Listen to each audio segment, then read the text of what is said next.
After 53 years, this cozy movie house maintains its grand illusion, for now. In a military war, the weapons are guns and bombs, the results often instant, destructive, and unthinkable.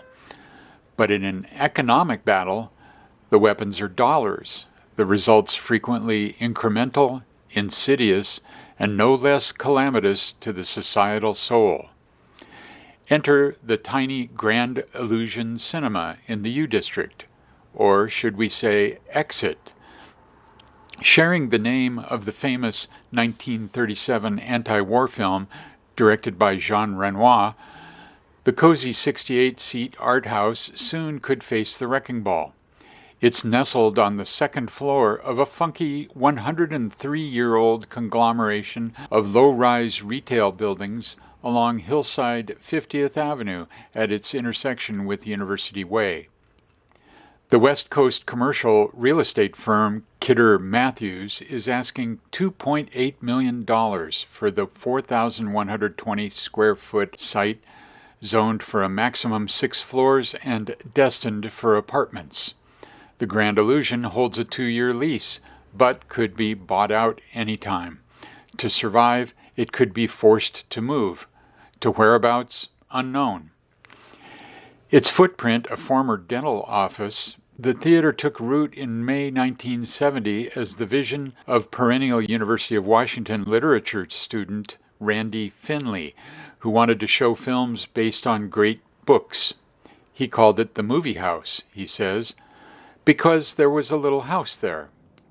Quickly it became the home of foreign and offbeat fare, classic and obscure, including festivals featuring Buster Keaton, Harold Lloyd, and West Seattle-bred Francis Farmer. When attendance lagged, Finley repeatedly brought in the dependable King of Hearts, 1966, and 1,000 Clowns, 1965, to fill the till. Each December, starting in 1971, several years before It's a Wonderful Life, 1946, became a TV staple due to lapsed copyright, Finley screened the Christmas Eve-based classic. He publicly labeled it the nicest film the movie house could ever offer. Routinely, audiences cheered when the film's ecstatic George Bailey ran through Bedford Falls and shouted, "Merry Christmas, movie house!" The annual tradition has lasted 52 years. The brash Finley, I know the value of being heard, I made a lot of noise, eventually built an indie theater empire of 20 Northwest screens. He ceded the movie house in January 1979 to milder-mannered Paul Doyle, who renamed it the Grand Illusion.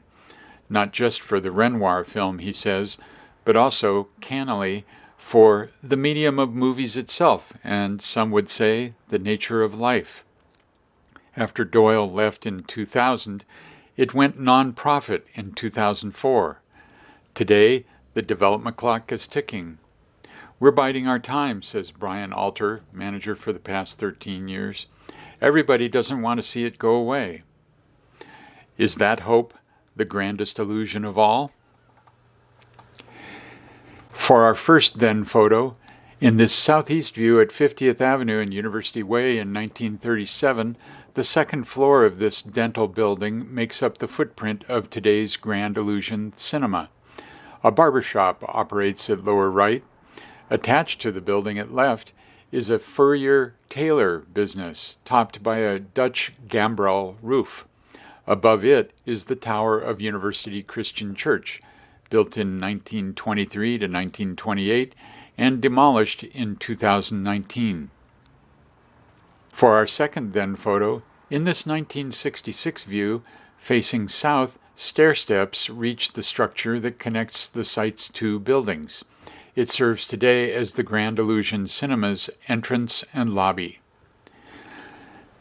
For our third then photo, Randy Finley, founder of the movie house, renamed the Grand Illusion Cinema in 1979, poses outside the theater in 1975. I didn't know enough to be a film guy, but I did love a good story, he says. Every place we went to, my audience followed me, and it worked. For our fourth then photo, this southeast-facing view, also said to be from 1937, shows the same building in a different incarnation, with a grocery in place of the first-floor dentistry and a display sign shop on the second floor, in the footprint of today's Grand Illusion Cinema. At lower right, a haircut at the U Heights Barbershop is advertised at 40 cents.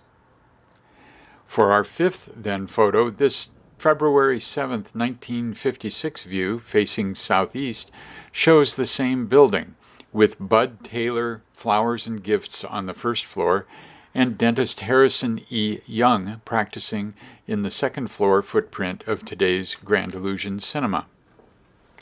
Today, to celebrate the city's historic movie theaters, 9 volunteers and staff from historic Seattle stage their annual Heart Bomb during Valentine's Week 2023 at the base of the Grand Illusion Cinema. Near the end of its 1937 namesake film, set in World War I, 2 soldiers speak its theme. "We've got to finish this bloody war. Let's hope it's the last," says one. The other replies, "That's all an illusion." Also today, at the Grand Illusion Cinema entrance on 50th Avenue Northeast, 13 volunteers and staff from historic Seattle display Heart Bomb signs during Valentine's Week 2023.